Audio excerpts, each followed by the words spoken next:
Ministro Marco Aurélio Mello já está conosco. Boa tarde. Boa tarde, uma satisfação enorme falar à Rádio Brasil, mais Brasil, precisamos de mais Brasil mesmo, e manter esse diálogo, conversando com vocês abertamente, de forma espontânea, como convém. Ministro, nos tira a dúvida aqui. A Câmara Federal, na semana passada, com 315 votos favoráveis, tendo em vista o artigo 53, os desdobramentos do artigo 53 da Constituição, suspendeu a ação penal que estava tramitando no STF relativa ao Alexandre Ramagem, que é deputado federal. Porque no âmbito da denúncia tinham lá crimes cometidos, teriam sido cometidos no 8 de janeiro, posterior, portanto, à sua diplomação. Isso foi na quarta-feira. Na sexta-feira,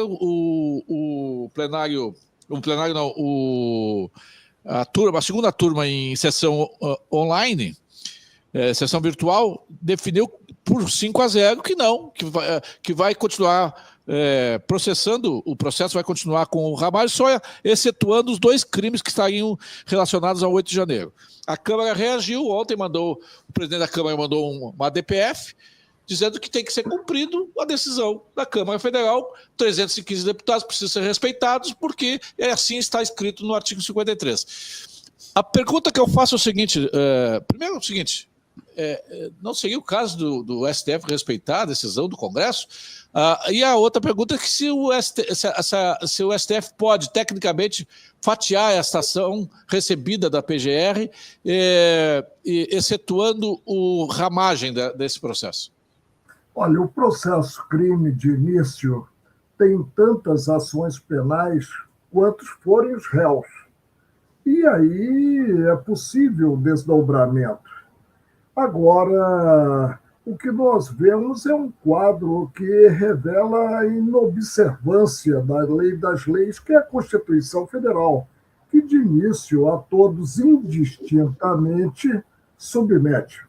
Submete o Legislativo, submete o Executivo, submete o Judiciário, inclusive deveria submeter, pelo menos, o guardião dela, a Constituição Federal, o Supremo.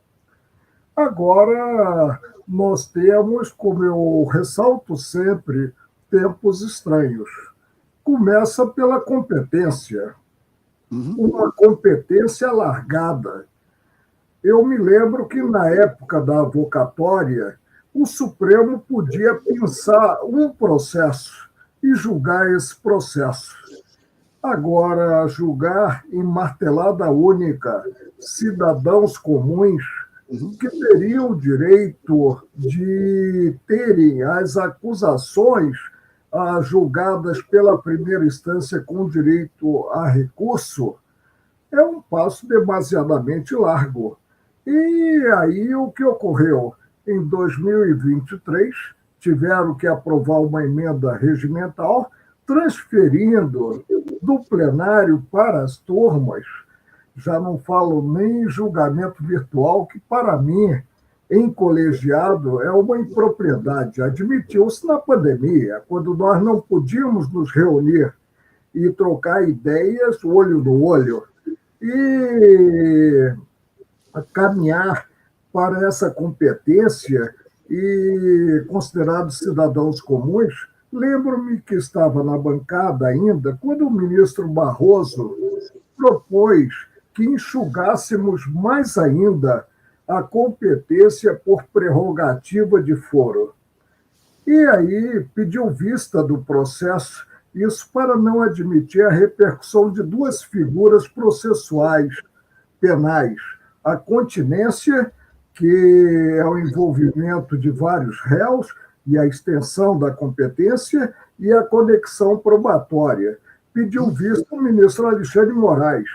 Eu, que não era de antecipar o voto, pedi a palavra, antecipei, aderindo imediatamente à colocação do ministro Barroso. Agora, o que nós vemos é que, por isso ou por aquilo, esquecendo que a competência do Supremo de Direito Escrito é o que está na Constituição Federal e nada mais, houve essa conclusão de que seria o Supremo competente para julgar os arruaceiros de 8 de janeiro. E quando o Supremo decide, é um problema seríssimo, e para mim esse problema só atrai maior responsabilidade dos integrantes do Supremo, não se tem a quem recorrer. Acaba sendo a Constituição, que, a meu ver, não deveria ser assim, o que o Supremo diz que ela é. Agora vamos aguardar para ver onde chegamos. Pois é, mas esse embate, eu quero passar depois para os nossos convidados aqui no estúdio, para Flávio Ferronato de São Paulo, mas esse embate aí, parece que a Câmara agora resolveu fazer valer a sua representação parlamentar, mas no extremo, onde pode chegar isso, ministro? Se o STF dobrar a aposta e firmar a posição de que, independente do que foi aprovado na Câmara, o artigo 53 já não está valendo, onde que pode chegar isso? No extremo, onde pode chegar isso, ministro? Júlio Ribeiro, o exemplo sempre vem de cima. Aprendemos em nossas famílias, quando éramos garotos, né? E quando um segmento da República força a mão, a tendência é os demais segmentos também forçarem a mão. O que nos vem, você disse muito bem, do 53, da Lei das Leis, a Constituição Federal, que a Casa Legislativa, que é integrado o deputado, que é integrado o senador, pode suspender o processo crime. Antes nós tínhamos a necessidade, para dar início ao processo crime, de uma licença da Casa, que é integrado parlamentar. Pode suspender o processo crime quanto a fatos delituosos penalmente glosados praticados após a diplomação.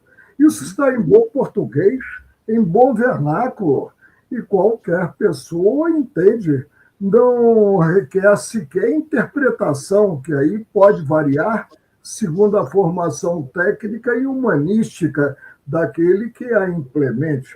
Está muito claro na Constituição Federal.